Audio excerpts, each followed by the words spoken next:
بسم الله الرحمن الرحيم. അസ്സലാമു അലൈക്കും. അള്ളാഹു പറയുന്ന കല്ലുകളെക്കാൾ കടുത്ത ഹൃദയങ്ങളെ കുറിച്ചൊക്കെ ഖുർആൻ പറയും. കാരണം അത്തരം ഹൃദയങ്ങളിലേക്ക് അള്ളാഹുവിന്റെ നാമം കയറൂല. കാരണം ആ ഹൃദയം കടുത്തു പോയിട്ടുണ്ട്, പല മാലിന്യങ്ങൾ കൊണ്ട് കടുത്തു പോയിട്ടുണ്ട്. കല്ലുകൾ ഒരു പക്ഷെ പൊട്ടി അതിൽ നിന്നും ഉറവ വെള്ളം പ്രവഹിക്കാം, പക്ഷെ ഇത്തരം കൽബുകളിൽ നിന്നൊന്നും പ്രവഹിക്കൂല. അള്ളാഹുത്തല അത്തരം കൽബുകളെ ആക്ഷേപിക്കുന്നുണ്ട് ഖുർആനിൽ. അത്തരം കൽബുകളെ കുറിച്ചാണ് പറയുന്നത്.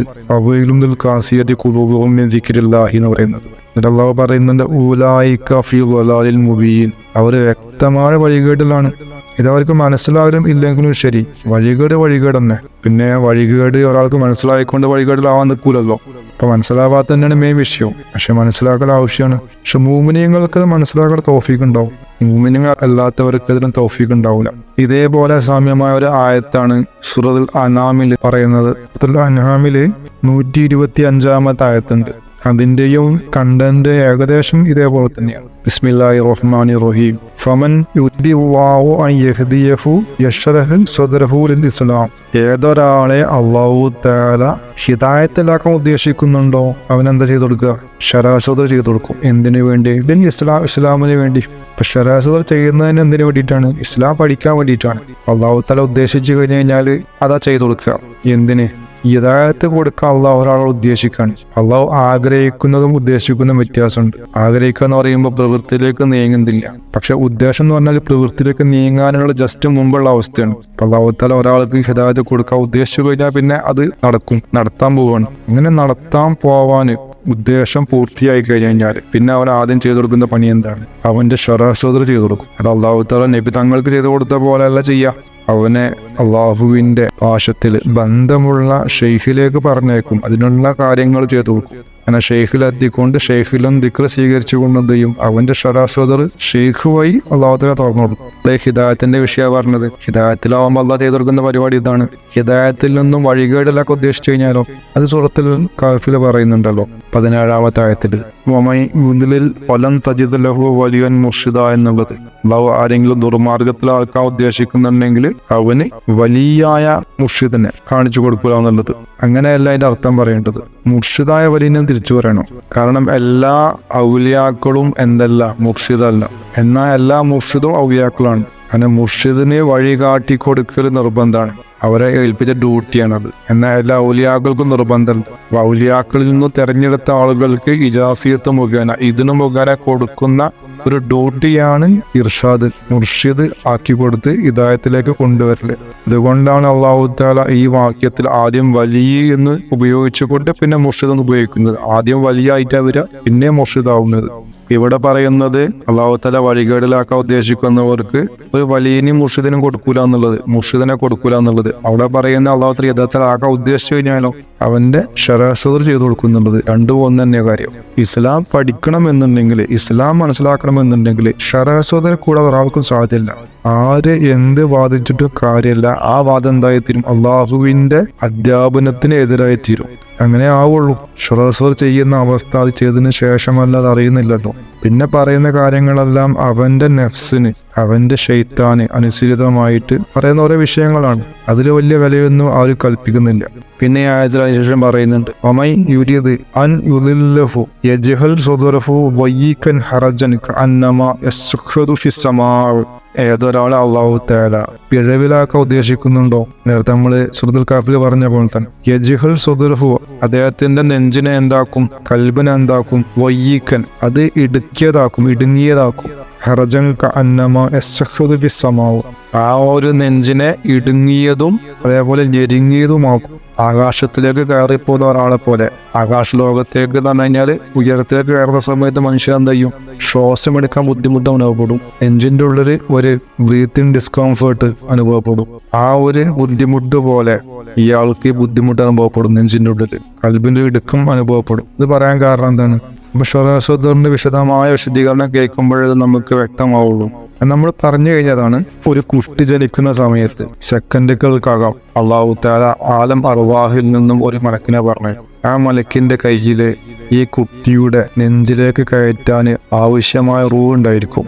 ആ റൂഹിനെ റൂഹിന്റെ കൂടെ സഹായികളായിക്കൊണ്ട് മറ്റ് 5 ആത്മാക്കളുണ്ടായിരിക്കും. ഈ 5ഉം 1ഉം 6 ആളുകൾ അടങ്ങിയ ഒരു പാക്കേജ്. ആ പാക്കേജും കൊണ്ടാണ് ഈ മലക്ക് വരുന്നത്. പിന്നെ മലക്ക് ഈ കുട്ടിയുടെ നെഞ്ചിലേക്ക് ഈ 6 കയറ്റുമ്പോഴാണ് കുട്ടി കരയുന്നത്. അതിന്റെ ലക്ഷണമാണ് കരച്ചില്. അങ്ങനെ കയറുന്ന ആ സമയത്താണ് ശരിക്കും ഈ കുട്ടി എന്താവുന്നത്, ഒരു മനുഷ്യനായി തീരുന്നത്. മനുഷ്യൻ എന്നുള്ള പേര് അപ്പോഴേ യോജിക്കുന്നുള്ളൂ. കാരണം ഈ വന്ന സാധനമാണ് മനുഷ്യൻ, ഈ ആത്മാവാണ് മനുഷ്യൻ, അല്ലാതെ ഈ ജിസ്മല്ല, തടിയല്ല. ആ തടി മൃഗങ്ങൾക്കുണ്ട്. അന്ന് വരെയുള്ള ആ കുട്ടിയുടെ മേത്തിരിക്കുന്ന എല്ലാ ആത്മാക്കളും മൃഗങ്ങൾക്കുള്ളതാണ്. എന്നാൽ ഈ പുതിയ വന്ന ഈ സെറ്റ് ആത്മാക്കൾ മനുഷ്യന് മാത്രമേ ഉള്ളൂ. പക്ഷെ ഇതെങ്ങനെയെന്ന് വെച്ച് കഴിഞ്ഞാല് ഇവന്റെ കൽബിലേക്ക്, ഇവന്റെ നെഞ്ചിലേക്ക് ഈ ഒരു 6 സെറ്റ് ആത്മാക്കളെ കയറ്റുന്നത് എങ്ങനെയാന്ന് വെച്ച് കഴിഞ്ഞാല് അതിന്റെ ഉദാഹരണം ഉപമ എന്ന് പറഞ്ഞു കഴിഞ്ഞാൽ സെയ്തി പറയാറുണ്ട് ഒരു ഈജിപ്ഷ്യൻ ഗിഫ്റ്റിനെ കുറിച്ചിട്ട്. ആ ഗിഫ്റ്റ് നമ്മൾ കൊടുത്തയക്കുമ്പോൾ ആ ഗിഫ്റ്റ് ഒരു പാക്കേജ് ആയിരിക്കും, ഒരു പാക്കായിരിക്കും, ബോക്സ് ആയിരിക്കും. നമ്മൾ അത് പൊട്ടിക്കുമ്പോൾ അതിൻ്റെ ഉള്ളിൽ എന്തുണ്ടാവും, മറ്റൊന്നുണ്ടായിരിക്കും. അത് പൊട്ടിക്കുമ്പോൾ അതിൽ മറ്റൊന്നുണ്ടായിരിക്കും. അങ്ങനെ 7 ലെയറാണിത്. നമുക്കറിയാം, നമ്മളിപ്പോൾ ഒരു ലാപ്ടോപ്പിന്റെ പുതിയ ലാപ്ടോപ്പ് മേടിക്കാന്നുണ്ടെങ്കിൽ അതൊരു ബോക്സിൽ വരും. ആദ്യം ബോക്സ് നമ്മൾ പൊട്ടിച്ചു കഴിഞ്ഞാൽ അതിൻ്റെ കാർഡ്ബോർഡിൻ്റെ ഉള്ളിൽ നമ്മൾ തെർമോക്കോൾ ഉണ്ടാവും. തെർമോക്കോൾ നമ്മൾ മാറ്റി കഴിഞ്ഞ് കഴിഞ്ഞാൽ അതിൻ്റെ ഉള്ളിൽ വേറൊരു കവർ ഉണ്ടാവും, പാക്ക് ചെയ്ത വെള്ള കവർ പോലെയൊക്കെ. അതും നമ്മൾ ഒഴിവാക്കിയാൽ ലാപ്ടോപ്പിന് പ്രത്യേകമായിട്ടുള്ളൊരു വേറെ കവർ. അങ്ങനെ പല ഐറ്റംസ് പല രീതിയിൽ പാക്ക് ചെയ്യുന്നുണ്ട്. അതേപോലെ സങ്കല്പിച്ചാൽ മതി. അതേപോലെ കൽബിൻ്റെ ഉള്ളിൽ നമ്മൾ എന്തുണ്ടാവും, ഒരു റൂഹ്, അതിനുള്ള മറ്റൊന്ന്, അങ്ങനെയാണ് ഇത് നിൽക്കുന്നത്, അങ്ങനെയാണ് ഇത് കൊണ്ടുവരുന്നത്. എന്നിട്ട് എന്ത് ചെയ്യും, ഇതൊക്കെ കൊണ്ടുവന്ന ശേഷം അള്ളാഹു തആല ലോക്കിടും, ലോക്കിട്ട് പൂട്ടി. ആ ലോക്കിട്ട് പൂട്ടി അതിന് ശേഷം പിന്നീട് നമ്മളെ ജിസ്മിലേക്ക് വന്നു കയറുന്ന നഫ്സ് എന്നുള്ള ഷെയ്ത്താന്, ആ ഷെയ്ത്താന്റെ ഭാഗത്ത് നിന്ന് ഇബ്ലീസ് എന്ത് ചെയ്യും, ഈ ലോക്ക് ചെയ്ത കൽബിന് ചുറ്റും വലയ സൃഷ്ടിക്കും, വലകൾ അല്ലെങ്കിൽ ലെയറുകൾ സൃഷ്ടിക്കും. 1,50,000 മറകള് അല്ലെങ്കിൽ വലകള് അല്ലെങ്കിൽ നെറ്റ്, അങ്ങനെ നെറ്റ്വർക്ക് ഉണ്ടാക്കി തീർക്കും. ഇത്രയും കാര്യങ്ങൾ പിന്നെ നമ്മൾ ഭേദിച്ച് വേണം എന്ത് ചെയ്യാൻ, ശരാഹസുദർ ചെയ്യാൻ. പക്ഷെ ഇതൊന്നുകൊണ്ടും സാധ്യമല്ല. ഒരു മനുഷ്യന്റെ ആഗ്രഹം കൊണ്ടോ പ്രയത്നം കൊണ്ടോ അറിവ് കൊണ്ടോ ബുദ്ധി കൊണ്ടോ നിസ്കാരം കൊണ്ടോ നോമ്പ് കൊണ്ടോ ദിക്റ് കൊണ്ടോ ഒന്നും സാധ്യമല്ല. അങ്ങനെ ഒരാൾക്കും ഇത് സാധ്യമല്ല. അത് അല്ലാഹു തആല അതിന്റെ ചാവി ഏൽപ്പിച്ചത് കാമിലായ മുർഷിദിനെയാണ്. ആ മുർഷിദ് വന്നുകൊണ്ട് ദിക്റ് കൊടുത്തുകൊണ്ട് ആ കൽബിലേക്ക് നോക്കുന്ന സമയത്ത് ആ നോട്ടത്തിന്റെ പവർ കൊണ്ട്, അതിന്റെ നൂറാനിയത്ത് കൊണ്ട്, കാരണം ഷെയ്ഖിന്റെ നോട്ടത്തിൽ അള്ളാഹുവിന്റെ നൂറുണ്ട്. ആ നൂറ് കൊണ്ട് മാത്രമാണ് 1,50,000 മറകളും 1,50,000 വലകളും അറ്റുപോകുന്നത്, പൊട്ടിപ്പോകുന്നത്. അങ്ങനെ പൊട്ടിക്കഴിഞ്ഞ് കൽബ് ഓപ്പൺ ആയി കഴിഞ്ഞ് കഴിഞ്ഞാൽ എന്തായി, കൽബിൽ നിന്നും ഈ വന്ന മറ്റ് 5 ആത്മാക്കളും എന്ത് ചെയ്യും, പുറത്തേക്ക് ചാടും. എന്നിട്ട് അതതിന് നിശ്ചയിച്ച സ്ഥാനത്ത് പോയി നിൽക്കും. റൂഹിന്റെ സ്ഥാനത്ത് പോയി നിൽക്കും, സിറിന്റെ സ്ഥാനത്ത് പോയി നിൽക്കും, ഖഫിയ അതിന്റെ സ്ഥാനത്ത് പോയി നിൽക്കും, അഖ്ഫന്റെ സ്ഥാനത്ത് പോയി നിൽക്കും, ലതൈഫുൽ അന അതിന്റെ സ്ഥാനത്തേക്ക് പോകും. ആ പ്രോസസ്സിനാണ് എന്ത് പറയുന്നത്, ശറഹ് സുദർ എന്ന് പറയുന്നത്. അങ്ങനെ പോയി നിന്ന് കഴിഞ്ഞ ശേഷം ഇസ്ലാം പഠിക്കുന്നത്. അപ്പോഴേ ഇസ്ലാം തിരിയുള്ളൂ, അല്ലെങ്കിൽ ഇസ്ലാം തിരിയൂല. അപ്പോൾ അള്ളാഹു ബഴവലാക്കാൻ ഉദ്ദേശിക്കുന്ന ആളുകളെ നെഞ്ചിന് അള്ളാഹു തആല എന്ത് ചെയ്യും, ഞെരുങ്ങിയതും ഇടുക്കിയതുമാക്കും. എന്നിട്ട് അള്ളാഹ് പറയുന്നുണ്ട്, കദാലിക യജ്അലുല്ലാഹു റിജ്സ അലല്ലദീന ലാ യുമിനൂൻ, വിശ്വസിക്കാത്തവർക്ക് അള്ളാഹു തആല അപ്രകാരമാണ് ശിക്ഷ കൊടുക്കുന്നത്. എന്നിട്ട് അടുത്ത ആയതിൽ പറയുന്നുണ്ട്, വഹാദാ സിറാത്തുൻ റബ്ബിക മുസ്തഖീമ, ഇതാണ് ശരിക്കും അള്ളാഹുവിന്റെ സിറാത്ത് മുസ്തഖീം. അപ്പൊ നമ്മൾ ചിന്തിച്ചു നോക്കാം, സിറാത്ത് മുസ്തഖീം എവിടെ പറഞ്ഞത്, സൂറത്തുൽ ഫാത്തിഹയിൽ. ഒരു മനുഷ്യനോട് 17 വട്ടം അള്ളാഹു തആല നിർബന്ധമായിട്ടും പ്രാർത്ഥിക്കാൻ കൽപ്പിച്ചത് എന്തിനു വേണ്ടിയാണ്, ഈ സിറാത്ത് മുസ്തഖീമിനാണ്. അതെന്താണെന്നാണ് ഇവിടെ വ്യക്തമാക്കിയത് നേരത്തെ പറഞ്ഞ ആയത്തിൽ. ഖദ് ഫസ്സലൽ ആയാതി ലിഖൗമിൻ യദ്ദക്കറൂൻ, ശ്രദ്ധിച്ച് മനസ്സിലാക്കുന്ന ആളുകൾക്ക് ഇത് ശ്രദ്ധ കൊടുത്തു കഴിഞ്ഞാൽ കാര്യങ്ങളൊക്കെ വ്യക്തമാവും. ഖദ് ഫസ്സലൽ ആയാതി, നാം ആയത്തുകൾ, ദൃഷ്ടാന്തങ്ങൾ ഇതാ വിശദീകരിച്ചിരിക്കുന്നു. ലിഖൗമിൻ യദ്ദക്കറൂൻ, ദിക്റ് കൊണ്ട് ശ്രേഷ്ഠമാക്കപ്പെട്ട കൗമിന്, വ്യക്തമായി മനസ്സിലാക്കുന്ന ആളുകൾക്ക് അല്ലാഹു തആല ഇത് വിശദീകരിച്ചു കൊടുത്ത്. ഇതാണ് ശരിക്കും എന്ത്, ഹിദായത്ത്, ഇതാണ് ശറഅ സദർ. ഇതിന് വേണ്ടിയാണ് നമ്മളോട് 17 വട്ടം പ്രാർത്ഥിക്കാൻ അള്ളാഹു കൽപ്പിച്ചത്. അള്ളാഹുവിന്റെ ശിക്ഷ വന്നിട്ടില്ലയോ എന്ന് നമ്മൾ ചിന്തിക്കുന്ന ആളുകൾക്ക് മനസ്സിലാക്കണം, നമുക്ക് ഹിദായത്ത് കിട്ടിയിട്ടുണ്ടോ, ഇല്ല, നമ്മൾ വലിയ ശിക്ഷയെ കിടക്കുകയാണ്. ഹിദായത്തിന്റെ 7 അകലത്തോട് നമ്മൾ എത്തിയിട്ടില്ല. കാരണം നമ്മളെ പ്രാർത്ഥന സ്വീകരിക്കപ്പെടുന്നില്ല. നമ്മൾ നിരന്തരം ഫാത്തിഹ ഓതുന്നുണ്ടെങ്കിലും 5 വഖ്ത് നിസ്കരിക്കുന്നുണ്ടെങ്കിൽ നമുക്ക് ഹിദായത്ത് കിട്ടുന്നില്ല. ഹിദായത്ത് എങ്ങനെ കിട്ടി, നമുക്ക് അതിനെക്കുറിച്ച് ശുഹൂർ പോലും ഇല്ല.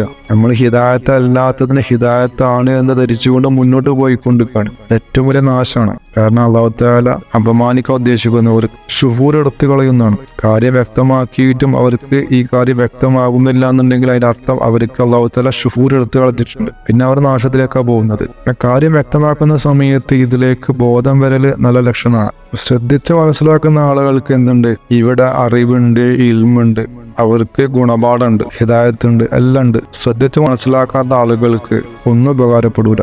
പക്ഷെ ശ്രദ്ധിച്ച് മനസ്സിലാക്കാതെ ഇരിക്കാനുള്ള കാരണം എന്താണ്? അത് അവനവന്റെ ഉള്ളിലുള്ള ദുൽമത്താണ്, മാലിന്യങ്ങളാണ്. ഇത് ബാഹ്യമായി കാണുന്ന മാലിന്യങ്ങളല്ല, ഒളിഞ്ഞു കിടക്കുന്ന മാലിന്യങ്ങളാണ്. പക്ഷെ എന്ത് ചെയ്യാൻ പറ്റും? മുഫീദ്ദീൻ കോയെ ഖിയാമത്തോളം കൂയിക്കൊണ്ടിരിക്കും. പക്ഷെ അതെല്ലാവർക്കും കേൾക്കാൻ സാധിക്കൂല എന്നുള്ളതാണ് വിഷയം. അതിന്റെ അഹ്ലുകാർക്ക് അത് കേൾക്കാൻ സാധിക്കും. ഇൻഷാ അല്ലാഹ് അല്ലാഹു തആല എല്ലാവരും ഇതായതിലെത്തിക്കട്ടെ. ആമീൻ. അസ്സലാമു അലൈക്കും.